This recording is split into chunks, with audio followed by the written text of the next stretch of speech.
What's up everyone? Welcome back to the channel। अब हम लोग कवर करने वाले हैं हमारा इंडियन इकोनॉमिक डेवलपमेंट, जिसमें कि हम स्टार्ट करेंगे हमारे बिल्कुल लास्ट चैप्टर के साथ, चैप्टर नंबर 10, जिसमें हम अपना एक्सपीरियंस, डेवलपमेंट एक्सपीरियंस कंपेयर करेंगे हमारे नेबर्स के साथ, दैट इज चाइना और पाकिस्तान के साथ। तो this chapter is all about India, China and Pakistan, सबकी ग्रोथ स्ट्रैटेजी, और बहुत ही सिंपल चैप्टर है। चलिए लेट्स बिगिन।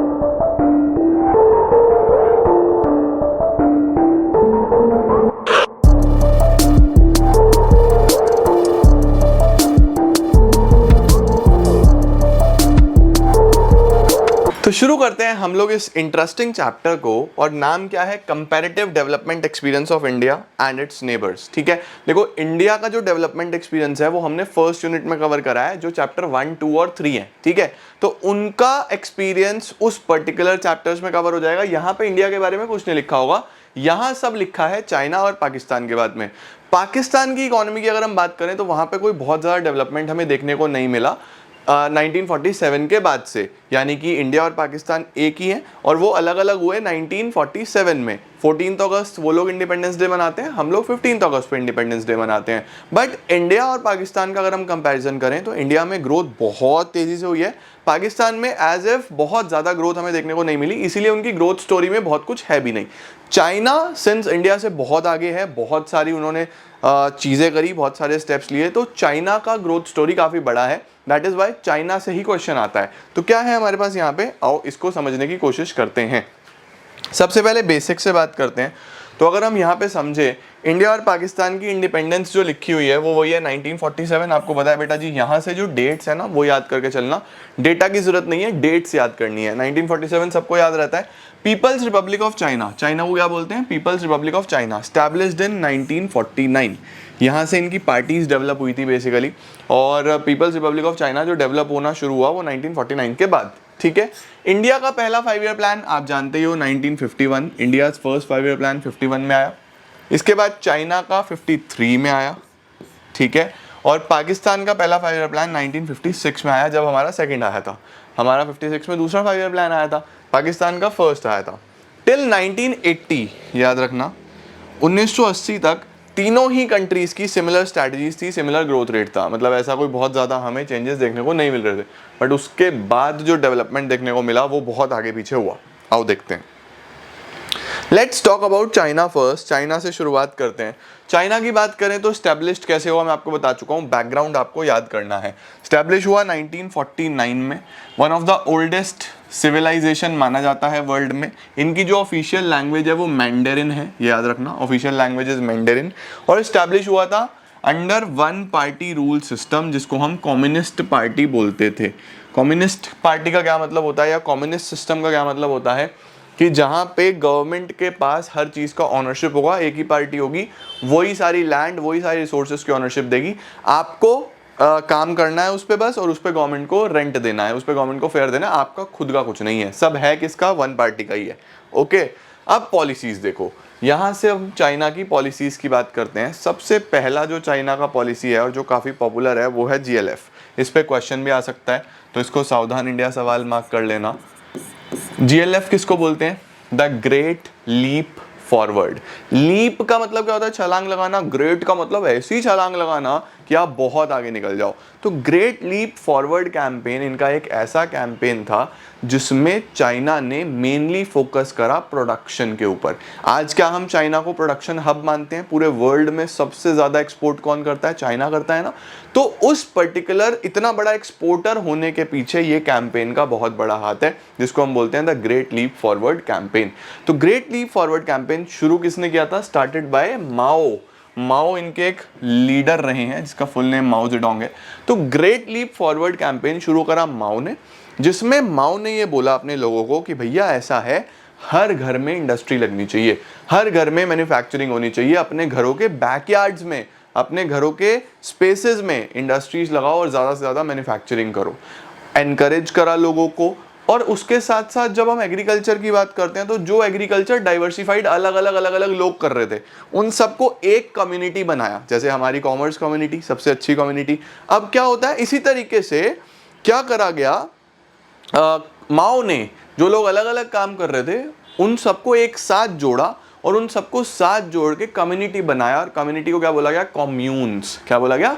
कॉम्यून्स। तो कलेक्टिव एग्रीकल्चर, हर घर में इंडस्ट्री, जिससे इतना मैन्युफैक्चरिंग हो गया कि चाइना आज पूरे वर्ल्ड में एक्सपोर्ट में लीडर कहलाता है ना। तो ये कैंपेन के बारे में है।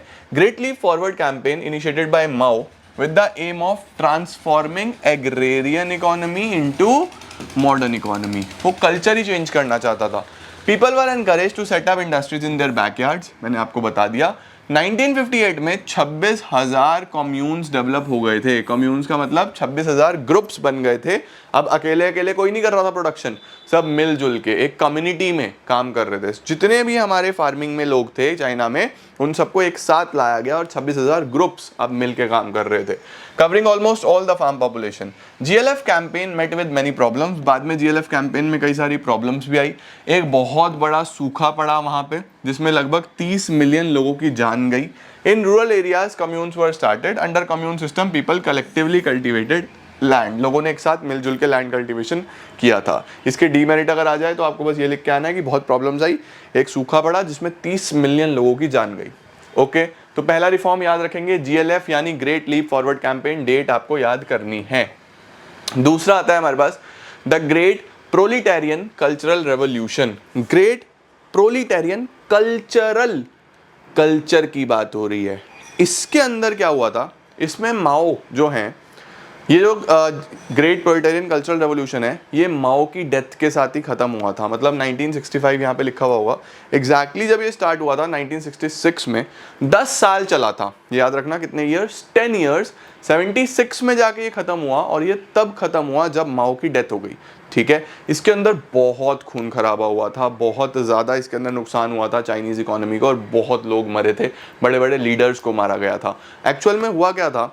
माओ ने क्या करा? माओ ने अपने साथ बहुत सारे यूथ को जोड़ा और यूथ को बोला कि हमें चाइना को बचाना है, हमें चाइना को एक नए तरीके से डेवलप करना है। और माओ ने पूरी आर्मी और एक पूरा यंग युवा ग्रुप यानी यूथ को अपने साथ जोड़ लिया, और जो भी माओ के अगेंस्ट बोलता था उनको मार दिया जाता था।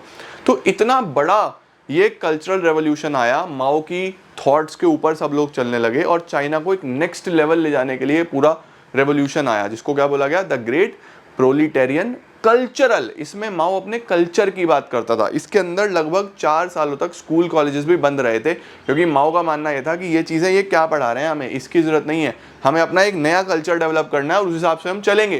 तो 4 साल तक स्कूल यूनिवर्सिटीज़ भी बंद रही, और माओ अपने हिसाब से एक एजुकेशन बना रहा था, अपने हिसाब से एक सिस्टम बना रहा था कि इस तरीके से पढ़ाया जाएगा। तो क्या लिखा है?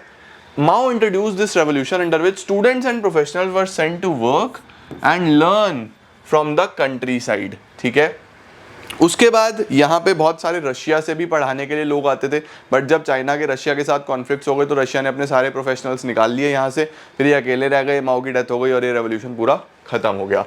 However, when Russia had conflicts with China, it withdrew its professionals who were sent to help China in the industrialization process। तो एक आ गया हमारे पास जीएलएफ, दूसरा आ गया उनके कल्चर को डेवलप करने के लिए जो रिफॉर्म चला, तीसरा आता है हमारे पास इंडस्ट्रियल पॉलिसी। क्या लिखा है यहाँ पे? देखो, इंडस्ट्रियल रिफॉर्म्स। इंडस्ट्रियल रिफॉर्म्स याद रखना चाइना में 2 फेजेस में हुए थे, ऐसे ही लिख के आना है। The industrial reforms in China were in 2 phases. सबसे पहले किस में आए? एग्रीकल्चर में, फॉरेन ट्रेड में, इन्वेस्टमेंट सेक्टर में। याद रखो ये था फर्स्ट फेज। यहाँ पे इंडस्ट्री में कुछ नहीं आया था, यहाँ पे कब आया था? एग्रीकल्चर, फॉरेन ट्रेड और इन्वेस्टमेंट सेक्टर। अभी पीछे पड़ा ना, 1980 तक लगभग सारी ही कंट्रीज सेम स्पीड पे थी, लेकिन अब यहाँ पे रिफॉर्म्स आ गए। देखो इंडस्ट्री में 78 में, और एकदम तेजी से चाइना ग्रो कर जाएगा। क्या हुआ? In agriculture commune land were divided into smaller parts. अब देखो, माओ के जाने के बाद जो वो कम्यून्स बनाए थे वो भी ब्रेक हो गए, सभी छोटे छोटे पार्ट्स में लैंड को तोड़ दिया गया वापस से, और लोगों को दे दिया गया, उस पर उन्हें फ्रीडम दिया गया कि तुम लोग अपने हिसाब से काम करो यार, कोई टेंशन वाली बात नहीं है, तुम्हारे ऊपर दबाव नहीं है। Allocated to individuals and were allowed to keep all the income after paying taxes. बोला गया आप सब अपनी इनकम रख लो, हमें टैक्स दे दो, बस, दिस इज इट। उसके बाद इन द लेटर फेज, जब हम सेकंड फेज की बात कर रहे हैं, तो रिफॉर्म्स आए इंडस्ट्रियल सेक्टर में। तो पहले फेज में कहाँ पे आए थे? एग्रीकल्चर, फॉरेन और इन्वेस्टमेंट में। फिर आए हमारे पास इंडस्ट्री में। इसमें क्या हुआ था? प्राइवेट सेक्टर फर्म्स जो हैं उनको बोला गया कि आप अपने हिसाब से काम करो। पहले तो सब कुछ गवर्नमेंट ही कर रही थी ना, वन पार्टी सिंगल पार्टी कर रही थी, अपने हिसाब से जो चाह रहे थे वो। यहाँ पे इंडस्ट्रीज में प्राइवेट सेक्टर को फ्रीडम दिया गया, आप करो, कोई दिक्कत वाली बात नहीं है। Also enterprises owned by government were made to face competition, ताकि सरकार को भी क्या फेस करना पड़े, कॉम्पिटिशन, और बेटरमेंट निकल के आए। ठीक है। चौथी चीज आती है डुअल प्राइसिंग पॉलिसी। अब देखो नाम में लिखा हुआ है dual pricing policy. Dual pricing policy का क्या मतलब है? डुअल प्राइसिंग पॉलिसी का मतलब है कि प्राइस सेट करने की डुअल पॉलिसी थी।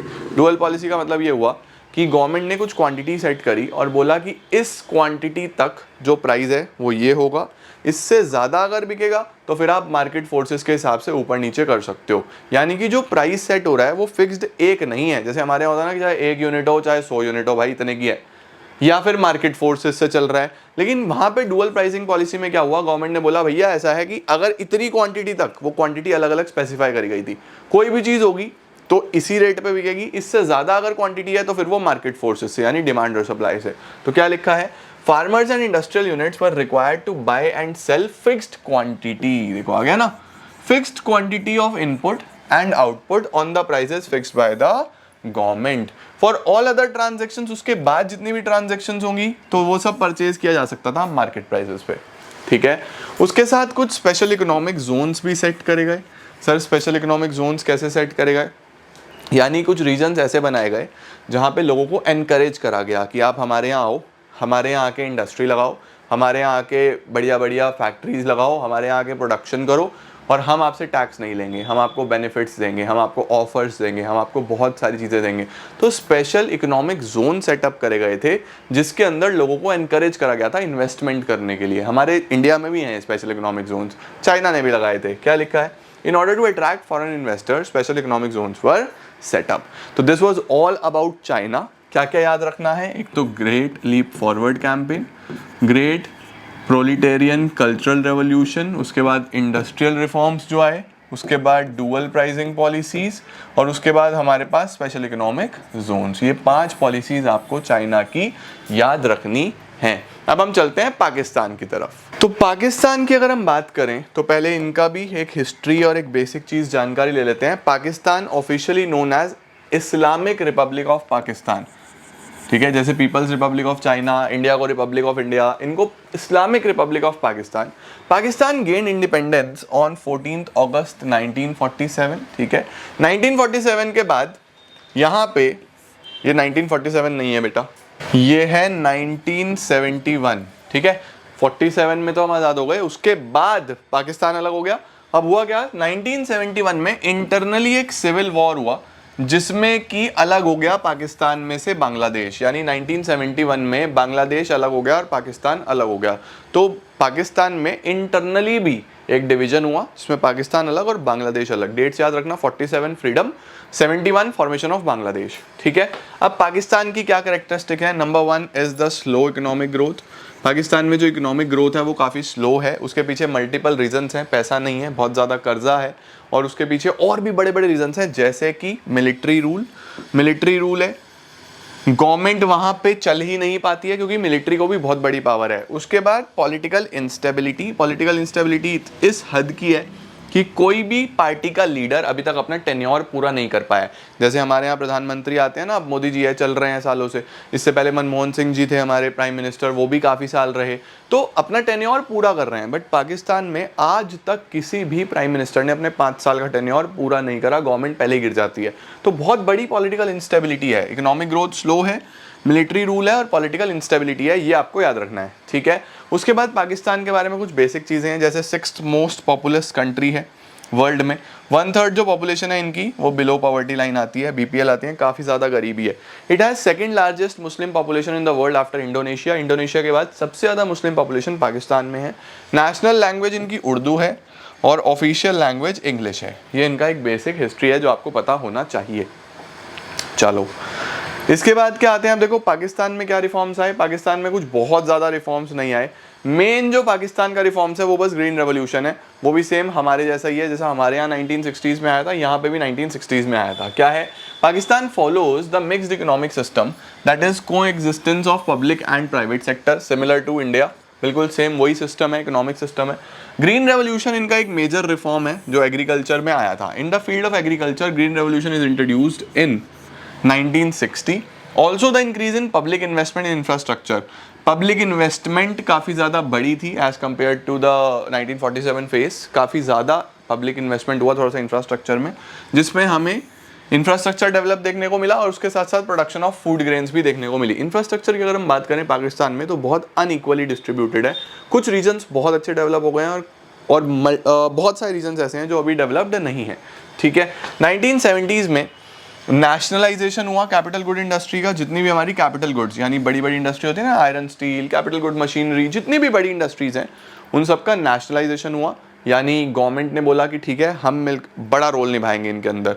बट उसके बाद समझ में आया कि प्राइवेट सेक्टर को भी रोल देना पड़ेगा, अकेले नहीं चल पाएगा। तो 10 साल बाद ही लेट 1970s में ही गवर्नमेंट ने बोला ना भाई इसे हटाओ, डी नेशनलाइजेशन करो, प्राइवेट सेक्टर को भी पार्टिसिपेशन दो इसके अंदर। ठीक है, तो इकोनॉमिक सिस्टम हो गया, ग्रीन रेवोल्यूशन हो गया, नेशनलाइजेशन की बात हो गई।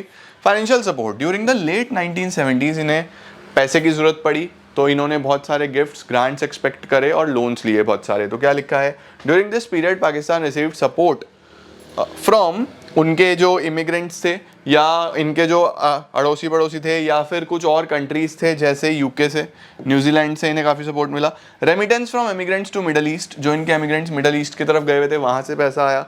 और 1988 में रिफॉर्म्स इनिशिएट हो गए कंट्री में। जैसे हमारे यहाँ 1991 में आए ना न्यू इकोनॉमिक पॉलिसी, वैसे ही यहाँ पे 1988, ये डेट याद रखना इंपॉर्टेंट है। पाकिस्तान में रिफॉर्म्स कब आए थे, 1988। हो गया, स्क्रीनशॉट ले लिया।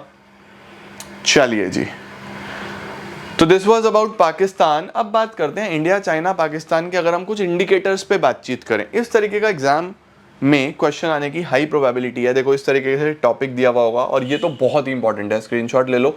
डेमोग्राफिक इंडिकेटर्स पे क्वेश्चन बनता है, ये ले लो। अब क्या करना है आपको ये टेबल समझनी है और इसके आधार पे चीजें लिखनी है। जैसे कॉमन बातें अगर हम करें तो सबसे पहले हम इनको कंपेयर करते हैं, इंडिया, चाइना और पाकिस्तान को। सबसे पहले पॉपुलेशन की अगर हम बात करें, सिंस ये 2015 का डेटा है तो इसके अंदर चाइना हमारे से आगे था, बट अभी ऑफिशियली इंडिया आगे है। तो पॉपुलेशन की अगर हम बात करें तो लेटेस्ट डेटा के अकॉर्डिंगली इंडिया की पॉपुलेशन वर्ल्ड में सबसे ज़्यादा है, बट 2015 का डेटा है। आपको डेटा याद नहीं करना है, एग्जाम में क्वेश्चन आएगा तो डेटा गिवन होगा, तो बिल्कुल भी डेटा याद नहीं करना, आपको सिर्फ कुछ क्राइटेरिया हैं जो पता होने चाहिए। जैसे 2015 के डेटा के अकॉर्डिंगली जो पॉपुलेशन है टेबल में अगर देखो आप तो चाइना में सबसे ज़्यादा है, उसके बाद इंडिया में है, उसके बाद पाकिस्तान में है। एनुअल ग्रोथ रेट की अगर हम बात करें तो चाइना का जो ग्रोथ रेट ऑफ पॉपुलेशन है वो बहुत कम है, because of their policies like one child policy, restrictions है वहाँ पे, तो पॉपुलेशन ग्रोथ इतनी तेजी से नहीं कर रहा है। इंडिया में growth rate of population 1.2%, Pakistan की बात करें तो 2.1, यानी पाकिस्तान में जो ग्रोथ रेट ऑफ पॉपुलेशन है वो सबसे ज़्यादा है, बहुत तेज़ी से पॉपुलेशन ग्रो कर रहा है पाकिस्तान में। डेंसिटी पर स्क्वायर किलोमीटर्स, यानी पर स्क्वायर किलोमीटर्स में कितनी डेंसिटी है, कितने लोग बस रहे हैं, तो ये सारी चीज़ें दी हुई है। क्या लिखा हुआ है, इंडिया में 441, क्योंकि हमारे पास जो लैंड है वो काफ़ी कम है और जनसंख्या बहुत ज़्यादा है, तो पर स्क्वायर किलोमीटर में देखो 441। उसके बाद अगर हम बात करें चाइना की तो 146 यहाँ पे, क्योंकि इनके पास ज़मीन बहुत ज़्यादा है एज़ कम्पेयर टू इंडिया। आप अगर मैप में देखोगे तो चाइना बहुत बड़ा रीजन है, तो इनका जो डेंसिटी है वो कंपैरेटिवली बहुत कम है। पाकिस्तान की बात करें तो 245, एक मॉडरेट हमें देखने को मिलता है। तो सबसे बढ़िया फ्रीडम, खुलापन, बट ज़्यादा एरिया किसके पास है, चाइना के पास, उसके बाद पाकिस्तान, इंडिया में तो बहुत कम है। सेक्स रेशो की बात करें अगर तो यहाँ पे सबसे जो सेक्स रेशो अगर आप ध्यान से देखते हो तो 2015 के डेटा में इंडिया में 929। सर सेक्स रेशो होता क्या है, नंबर ऑफ फीमेल्स पर 1000 मेल्स। अगर हम 1000 मेल से कंपेयर करें तो कितनी फीमेल्स हैं, तो अगर हम बात करें इंडिया में तो 929, चाइना में 941 और पाकिस्तान में 947। तो देखा जाए तो ये इंडिया के लिए बहुत ही ख़राब चीज़ है कि यहाँ पे सेक्स रेशो इतना कम है। ये लोगों की सोच दर्शाता है कि अभी भी डिस्क्रिमिनेशन कितना ज़्यादा होता है। ठीक है, फर्टिलिटी रेट की अगर हम बात करें, फर्टिलिटी रेट का मतलब कि अपनी फर्टाइल एज में एक वुमेन एवरेज बेसिस पे कितने बच्चों को जन्म देती है। ठीक है, अब वो टोटल डिवीजन जब मैथ्स करते हैं तो पॉइंट्स में आ जाता है, तो इसमें पॉइंटर्स पे तुम लोग कई बार बोलते हो सर 2.3 कैसे हो सकता है, या 2 या 3, तुम भी अलग ही कार्टून हो। अरे भाई डिवाइड करा गया है। ठीक है, तो एवरेज बेसिस पे जो फर्टिलिटी रेट है इंडिया में वो 2.3 है। उसके बाद अगर हम चाइना में बात करें तो 1.6 और पाकिस्तान में बात करें तो 3.7।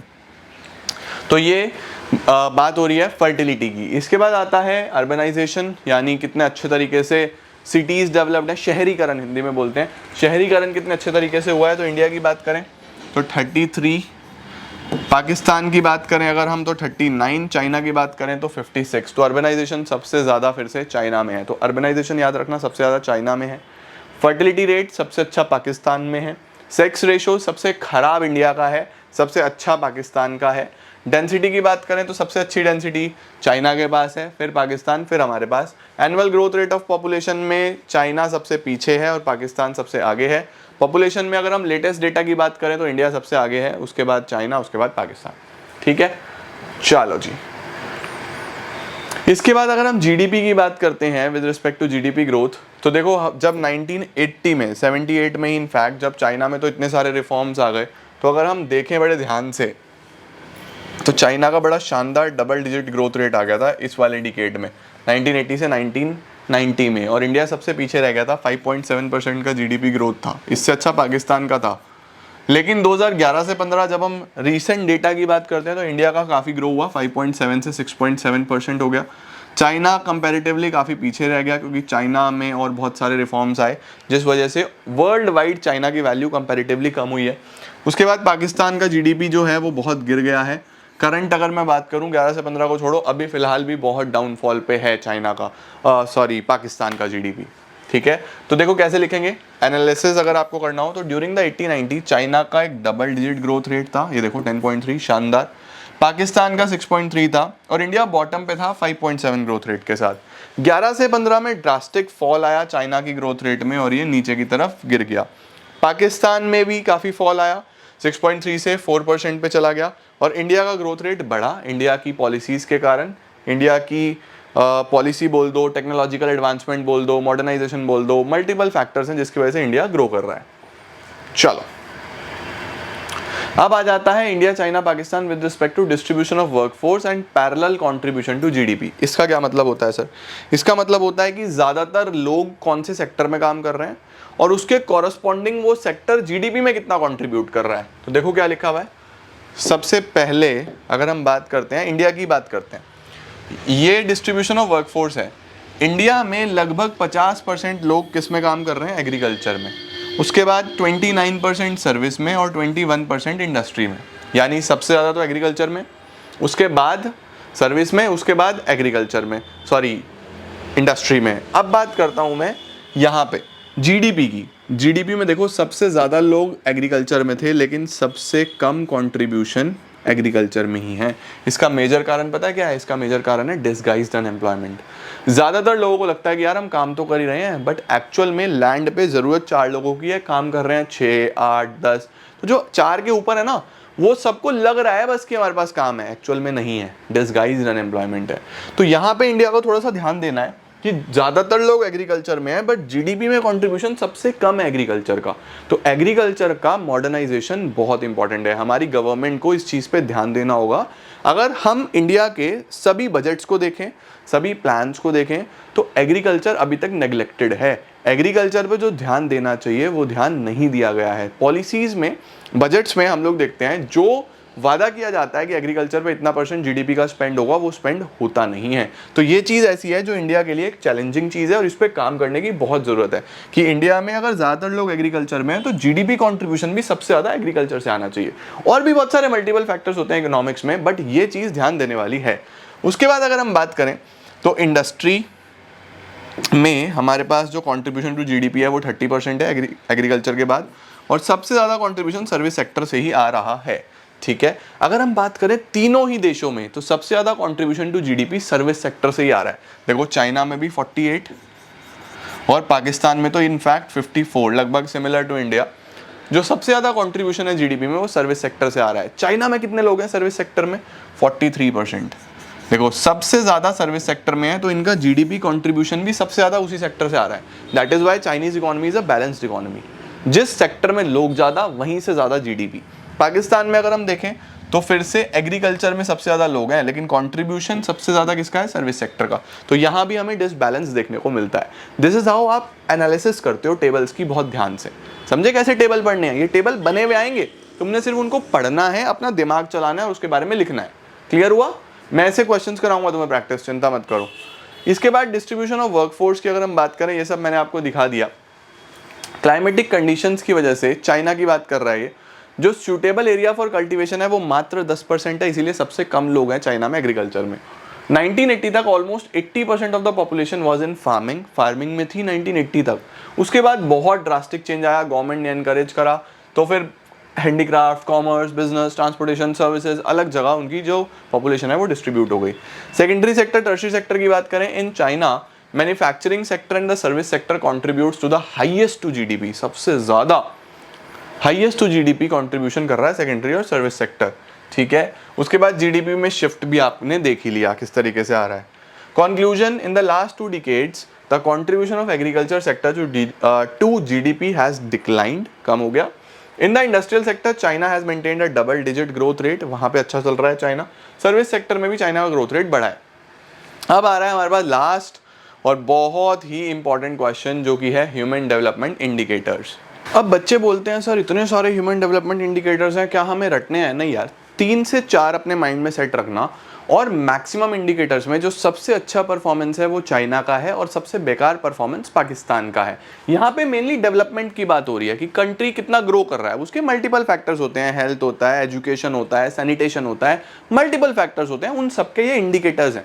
सभी इंडिकेटर्स में जो सबसे अच्छा परफॉर्म कर रहा है वो कौन कर रहा है? चाइना। और सबसे खराब कौन परफॉर्म कर रहा है? पाकिस्तान। हम लोग मॉडरेटली इंडियंस चल रहे हैं। सबसे पहले हम बात करते हैं ह्यूमन डेवलपमेंट इंडेक्स, जिसका वैल्यू दिया हुआ है। ह्यूमन डेवलपमेंट इंडेक्स में भी 4 फैक्टर्स होते हैं, बहुत डिटेल में आपको नहीं पढ़ाया जाता, आपको बस मतलब पता होना चाहिए ह्यूमन डेवलपमेंट कितने अच्छे से हो रहा है। मिनिमम वैल्यू 0 होता है, मैक्सिमम वैल्यू 1 होता है, ये याद रखना, एक नंबर के लिए इंपॉर्टेंट है। मिनिमम 0, मैक्सिमम 1, और जितना 1 के क्लोज होगा उतना बढ़िया है। तो अगर देखो, अगर हम चाइना की बात करें तो 0.73 सबसे अच्छा, 0.62 इंडिया का, उसके बाद और पाकिस्तान का सबसे नीचे आता है तीनों कंट्रीज में, ठीक है। रैंक्स की अगर हम बात करें तो ओवरऑल पूरे वर्ल्ड में एचडीआई की रैंक में इंडिया 131 पे आ रहा है, चाइना 91 और पाकिस्तान 148, यानी चाइना से आगे भी 90 देश हैं मल्टीपल फैक्टर्स के आधार पे। इंडिया से आगे 130 देश हैं, पाकिस्तान के आगे 147 देश हैं, ठीक है ना। उसके बाद लाइफ एक्सपेक्टेंसी की अगर हम बात करें तो इंडिया में लाइफ एक्सपेक्टेंसी एवरेज बेसिस पे कितने साल एक इंसान जी रहा है? 68, चाइना में 76, पाकिस्तान में यहाँ पे 66। उसके बाद मीन ईयर्स ऑफ स्कूलिंग 15 साल या उससे ऊपर एवरेज बेसिस पे कितने साल कोई स्कूल जा रहा है, ठीक है। तो मीन ईयर्स ऑफ स्कूलिंग जो है हमारे पास इंडिया में 6.3, चाइना में 7.6 सबसे बढ़िया, पाकिस्तान में 5.1 सबसे खराब। तो देखो अभी तक तीनों में ही हर फैक्टर में चाइना लीड कर रहा है, फिर इंडिया और फिर पाकिस्तान। उसके बाद अगर हम जीडीपी की बात करें, और जीडीपी क्योंकि सब जगह अलग अलग करेंसी में निकलती है, बट हम जब उसको यूएस डॉलर्स में कन्वर्ट करते हैं एक कंपैरिजन के लिए, उसको हम बोलते हैं पीपीपी, परचेजिंग पावर पैरिटी। तो जब हम पीपीपी की बात करते हैं तो यूएस डॉलर्स में जो जीडीपी है चाइना की देख लो कितनी है, इंडिया की, उसके बाद और उसके बाद फिर पाकिस्तान की। Then we have people below poverty line, China में 32, इंडिया में 37 और पाकिस्तान में फिर से हालत ख़राब है 44। इन्फेंट मोर्टिलिटी रेट जो हो जाता है हमारे पास, जो हमारे बच्चे बेचारे 1 साल से कम जिनकी डेथ हो जाती है, तो वहाँ पे इंडिया में 38, चाइना में बहुत कम 9 सिर्फ, और पाकिस्तान में 66। उसके बाद मैटरनल मोर्टिलिटी रेट की अगर हम बात करते हैं, जो मदर्स बेचारी नहीं सर्वाइव कर पाती बच्चे के जन्म देते के बाद, उसके बाद इंडिया में 174, चाइना में बहुत बेटर 27 और पाकिस्तान में 178। पॉपुलेशन सैनिटेशन की, साफ़ सफाई की अगर हम बात करें तो परसेंटेज में 77% चाइना में साफ़ सफाई है, पॉपुलेशन को साफ सफाई सैनिटेशन देखने को मिल रहा है। इंडिया में 40 और पाकिस्तान में 64। Population with sustained access to improved water, पानी की बात करें तो 96% पॉपुलेशन को अच्छा पानी है, इंडिया में 94, पाकिस्तान में 91। Then percentage of under nourished children अगर हम बात करें तो चाइना में मात्र 9% बच्चे हैं अंडर नरिश्ड, इंडिया में 39 और पाकिस्तान में 45। तो इंडिकेटर्स आप बेसिकली वहाँ पे गिवन होंगे, आपको 4 से 5, 4 कोई भी 4 याद कर लो, जिसमें आप चाइना सबसे बेहतर, उसके बाद सर ये डेटा भी याद करना है? नहीं, डेटा याद करने की ज़रूरत नहीं है। देखो डेटा हर किताब में अलग अलग हो सकता है, कोई 2015 का यूज़ कर रहा है, कोई 2016 का यूज़ कर रहा है, कोई लेटेस्ट यूज़ कर रहा है, तो एग्जामिनर भी कहाँ तक चेक करेगा, इसीलिए डेटा की ज़रूरत नहीं है। बट हाँ, इंडिकेटर ज़रूर याद कर लो कि ह्यूमन डेवलपमेंट इंडेक्स के आधार पर सबसे अच्छी रैंक किसकी है, इस तरीके से, समझ गए। चलो अब अगर हम ओवरऑल परफॉर्मेंस की बात करें तो देखो एक नज़र दौड़ाओ, टिल 1970s सभी कंट्रीज का सेम लेवल ऑफ डेवलपमेंट था, बिल्कुल सेम था। लास्ट 3 डिकेड्स में काफ़ी चेंज आया है। इंडिया की अगर हम बात करते हैं तो इंडियन इकोनॉमी में मॉडरेटली परफॉर्म करा है, आप देख ही चुके हो कि ना बहुत बढ़िया ना बहुत बेकार, क्योंकि बहुत लोग अभी भी एग्रीकल्चर में हैं। उसके बाद अनइक्वल डिस्ट्रीब्यूशन है इंडिया में काफ़ी ज़्यादा इंफ्रास्ट्रक्चर फैसिलिटीज़ को लेके। उसके बाद it is yet to raise the standard of living. Standard of living अभी बहुत लोगों का इंप्रूव होने की ज़रूरत है, जो इंडिया में बहुत नीचे है। पाकिस्तान की बात करें तो पाकिस्तान की इकोनॉमी कैसा परफॉर्म कर रही है, एक स्लो डाउन मैनर में, काफ़ी धीमे, नीचे नीचे नीचे नीचे, काफ़ी स्लो डाउन मैनर में। Main reason political instability, remittances पे डिपेंड है और कुछ नहीं है। एक्सपोर्ट्स बहुत कम है इनके, जो बाहर से पैसा आता है सिर्फ रेमिटेंस के फॉर्म में आता है, या जो लोग इनके बाहर गए हुए हैं वो काम कर रहे हैं, वहाँ से पैसा भेज रहे हैं, वो है। फॉरेन डिपेंडेंस है बहुत ज़्यादा। Pakistan is hoping to improve the sanitation situation by maintaining high GDP growth. अच्छी जीडीपी की कोशिश कर रहा है Pakistan. Pakistan is showing economic recovery है, कुछ सालों में बेटर हुआ है पाकिस्तान पहले के कंपैरेटिवली, बट ना के बराबर ग्रोथ देखने को मिलती है। चाइना की अगर हम बात करते हैं तो चाइना में ह्यूमन राइट्स एक मेजर कंसर्न है जो बना हुआ है। आज की डेट में भी हम बहुत सारी न्यूज़ पढ़ते हैं कि ह्यूमन राइट्स का बहुत चक्कर है, वहाँ पे इंसान की कदर नहीं है। उसके बाद however in the last 3 decades China succeeded in raising the level of growth काफ़ी हमें देखने को मिली है चाइना में। China has use the market mechanism का मतलब डिमांड सप्लाई को बहुत अच्छे से यूज़ करा गया है, जिससे हमें ग्रोथ देखने को मिलती है। Retaining collective ownership of land and allowing individuals to cultivate land, China has ensured social security. जो इनकी 1980 के बाद में जो रिफॉर्म्स के बाद वाली पॉलिसी आई हैं, वहाँ पे हमें देखने को मिलता है कि चाइना मिलजुल के काम कर रहा है, कि अपने लोगों को भी वैल्यू दे रहा है। मतलब कि ह्यूमन राइट्स तो हैं ही, ह्यूमन राइट मतलब उनके अगेंस्ट कोई, उनकी कम्युनिज्म के अगेंस्ट कोई भी बोलता है तो वो ख़त्म है। बट अगर हम एक ऑनरशिप की, एक बिजनेस की बात करें तो मिलजुल के कर रहे हैं, यहाँ से हमें ग्रोथ देखने को मिलती है। Also public intervention in providing social infrastructure में हम लोग एजुकेशन, हेल्थ की बात करते हैं, bought positive results in human development indicators. तो चाइना सबसे ज़्यादा बेहतर, उसके बाद इंडिया और उसके बाद Pakistan. And this was all about India China Pakistan. I hope आपको बहुत अच्छे से पूरा चैप्टर समझ आ गया होगा, सारे पॉइंटर्स आपने लिख लिए होंगे। और अब आपको क्या करना है, सिर्फ एक एनसीईआरटी रीडिंग जरूर मस्ट। एक बच्चा मेरे से पूछ रहा सर क्या मैं किसी रिफ्रेशर की रीडिंग ले लूँ? बेटा इंडियन इको में ना एनसीईआरटी प्लीज पढ़ो, इट इज अ रिक्वेस्ट, नहीं तो दिक्कत रहेगी। इंडियन इको में जरूर एनसीईआरटी पढ़ो। ओके, मिलता हूं मैं आपको नेक्स्ट वीडियोस में आज ही रात को 9 बजे। तब तक आप इसे तैयार कर लो। All the best everyone, thank you so much.